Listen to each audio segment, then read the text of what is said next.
अगर मंच पे एक राष्ट्रीय प्रवक्ता के साथ इस प्रकार की बदतमीजी हो रही है, सड़कों पे हमारे साथ क्या होता होगा, जनता के साथ ये लोग क्या करते होंगे, आप सोच के देखिए। आपने गलत एक्शन करा है ना, सड़कों पे चल भी मत आपने बोला पत्र ने कहा पिस्टल रखी है, आपको कूटा जाएगा सड़क पे भी कहा है। नहीं, एक बात कान खोल के सुन लो, कान खोल कर कहा कि हिंदुओं को सड़क पे कूटा जाएगा। तुम्हारे में इतनी दम नहीं है कि तुम सड़क पे मुझे जय बजरंग बली, जय बजरंग बली के दिखाओ मुझे, कोर्ट के दिखाओ, ये गोडसे वाला पिस्टल रखाओ, ये गोडसे वाला पिस्टल रखते हो ना आतंकवादी करके। देखिए, जितना मेरा आप लोग इंसल्ट करना चाहते हैं आप खुशी से करिए, आप रोज करिए, मगर एक बात मत भूलिए, जाति जनगणना को हम यहाँ पास करके दिखाएंगे। देने से पहले पर्ची आती होगी, लेकिन हर बार इंटरवेंशन के लिए पर्ची आती है।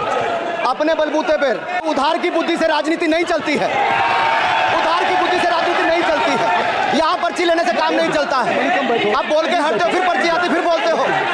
कुछ लोगों पर जातिगत जनगणना का भूत सवार है सर, लेकिन मैं इतना कहूंगा सर, राष्ट्रपति बनाया गया तो कलाम साहब को अटल बिहारी वाजपेयी जी की सरकार में बनाया गया। रामनाथ कोविंद जी को एससी समाज से आते थे, राष्ट्रपति बनाया गया तो मोदी जी की पहली सरकार में बनाया गया। एक महिला ट्राइबल को अपनी क्षमता के आधार पर अगर देश का राष्ट्रपति बनाया गया तो द्रौपदी मुर्मू हमारी सरकार। अगर ओबीसी प्रधानमंत्री है तो आज माननीय प्रधानमंत्री मोदी जी, आज सबसे ज्यादा मंत्री SC ST ओबीसी है तो हमारी सरकार में सर MSP कौन लाया?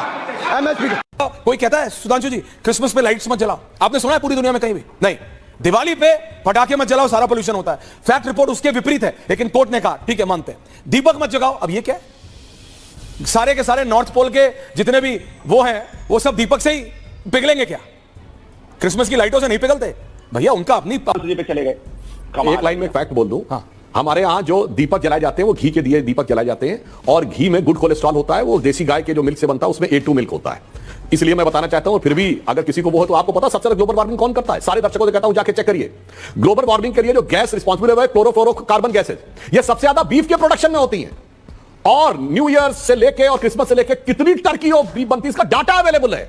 और मैं नहीं कह रहा हूं, मुस्लिम त्योहारों पर भी जो बनती है, क्लोरोफ्लोरोकार्बन सबसे ज्यादा बीफ के उत्पादन से होता है। कोई जाकर चेक कर ले इसके ऊपर, मगर नहीं कहा जाता नहीं, वो तो धार्मिक बात है, उसमें वैज्ञानिक नहीं कहना चाहिए। और यहां एक से एक वैज्ञानिक चीजें निकलती है, मगर उसके बाद कहा जाता है या जम्मू कश्मीर में आतंकवाद से ज्यादा बड़ी समस्या आज की तारीख में ड्रग्स है। वहां पर ठीक है, हर 12वें मिनट पर जम्मू कश्मीर में एक ड्रग एडिक्ट अस्पताल के OPD में आता है। एक दौर था जम्मू कश्मीर में पाकिस्तान जिंदाबाद के नारे, ISIS के नारे, कश्मीर बनेगा पाकिस्तान के नारे। अब G20 की समिट हो रही है। इवन इनके दोनों भाई बहन जाके भारत जोड़ो यात्रा के समाप्त के समय कितने सौहार्दपूर्ण प्रेमपूर्ण वातावरण में एक दूसरे पे बर्फ के गोले फेंक रहे थे, जहां पत्थर और गोले फेंके जाते थे। इतना बड़ा बदलाव यदि नजर नहीं आ रहा है तो इसके लिए क्या करें? अब मैं जरा पूछना चाहता हूं कि अंग्रेजों से कौन इंस्पायर्ड था? मैं तो ये तो नहीं पूछूंगा कि कांग्रेस पार्टी को जन्म किसने दिया था, इसमें गुलामी की मानसिकता को किसने बढ़ावा दिया? अगर आप अंग्रेजों से प्रभावित नहीं थे तो भारत का बजट शाम को 5 बजे इसलिए आता था क्योंकि ब्रिटिश पार्लियामेंट का सुबह शुरू होने का समय होता था। ये ब्रिटेन की पार्लियामेंट के समय के अनुकूल शाम 5 बजे बजट की परंपरा क्यों चलाई रखी थी आपने? कौन अंग्रेजों पद को कर्तव्य पद बनने के लिए मोदी का इंतजार क्यों करना पड़ा? अगर आप अंग्रेजों से प्रभावित नहीं थे तो अंडमान और निकोबार इन द्वीप समूहों पर आज भी अंग्रेजी सत्ता के निशान क्यों लटके पड़े थे? आदरणीय सभापति जी, अगर आप अंग्रेजों से प्रभावित नहीं थे तो इस देश के सेना के जवान देश के लिए मन मिटते रहे, लेकिन देश के जवानों के सम्मान में एक वॉर मेमोरियल तक आप बना नहीं पाए थे।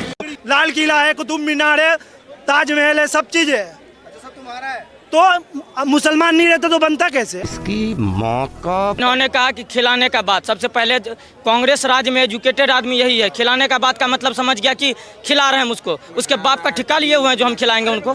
उसके बाद चावल दे रहे हैं, निर्यात कर रहे हैं, हम ये बताएं, इनको लगा खिलाने वाला बात। दूसरी बात ये कहते हैं कि ताजमहल बनाए, कुतुब मीनार बनाए, उनको बोलिएगा कि उनका वो क्या दहेज में लेकर के आए थे क्या, कि भारत के पैसे से बना था ताजमहल और कुतुब मीनार? तो वो बनाए, कौन बनाया, कहाँ से आया पैसा, बताइए जरा उन पे। मानते हो मुगल पूर्वज था मुगल तुम्हारा, बताओ। समझना है नहीं, चिल्लाना। मुगल पूर्वज था, मुगल नहीं, मेरा तो नहीं था, मेरा भी नहीं था। नहीं था तो फिर कुतुब मीनार मुगल बनवाया, कैसे तुम्हारा हो गया बताओ? लेकिन मुगल का बनाया हुआ चीज को हमारा कहता है, तो बताओ कि छक्का थे तुम्हारे वो पूर्वज? क्योंकि मुगल छक्का थे कि नहीं थे? अयोध्या कौन जीता? प्रभु राम का आशीर्वाद किसको मिला? समाजवादी पार्टी को, क्योंकि हम लोग प्रभु राम के आचरण को और उनके आदर्शों को मानने वाले लोग हैं, इसलिए आशीर्वाद मुझे मिला। आने वाले दिन में काशी में भी आशीर्वाद मिलेगा, मथुरा में भी आशीर्वाद मिलेगा, ये पक्का है, क्योंकि प्रभु का आशीर्वाद मिलना हमें ही है।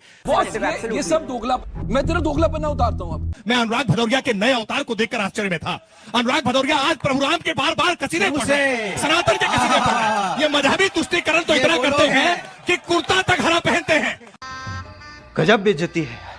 क्या मुसलमान लड़कों को अपना कैरियर नहीं बनाना? उनके माँ बाप नहीं है, फैमिली नहीं बनानी? अच्छा, क्या लव जिहाद के नाम पे आप अगर इसको एक बहुत बड़ी प्रक्रिया कह रहे हैं, कोई इक्का दुक्का केस हो तो मैं समझ भी सकता हूँ।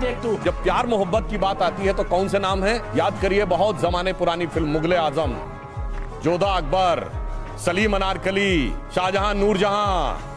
एक मुगल बादशाह बताइए जिसकी एक बीवी रही हो? आधा दर्जन बीवियां सबकी, सबके हरम में 100 से अधिक बीवियां, और एक स्त्री के प्रति निष्ठावान समर्पित और आज भी 4 बीवी के पक्ष में। बोलिए, 4 बीवियों का मामला है कि नहीं? जैसे हमारे यहाँ जीव हत्या पाप है, जीव हत्या हो गई तो आप उसका प्रायश्चित करिए। इनके यहाँ जीव खाने में कोई समस्या नहीं है। तो इनके क्या हिंदू नहीं खाते? नहीं, मैं कह रहा हूँ सारे मेरी बात चला रहे हैं, मैक्सिमम बड़े खाते की बात नहीं कह रहा, नहीं चला रहे। वो तो जिन्ना भी बीफ पोर्क खाते थे वो अलग बात है। नियम ये है कि आपको प्रायश्चित करना तो अपना पर्सनल मानो ना। जैसे असदुद्दीन ओवैसी बोल रहे थे शराब पे, अरे तुम मुसलमान हो, पूरे मुसलमान हो, पूरे ईमानदारी से शरिया को तुम्हें कहना चाहिए जो शराब पीते पकड़ा जाएगा 100 कोड़े पड़ेंगे। शरिया यही कहती है अंजना जी, तो नहीं वो नहीं होना चाहिए। अंजना जी, शरिया ये कहती है कि कोई औरत हिजाब के बाहर होगी तो उस पर पत्थर पड़ेंगे, बोलो नहीं कहते। शरिया कहती है मौसीकी कुफ्र है, गाना कुफ्र है, तो ना मैं किसी की मूवी देखूंगा ना किसी को गाने दूंगा, वो नहीं चाहिए। यानी चोरी करने पे हाथ नहीं कटवाऊंगा।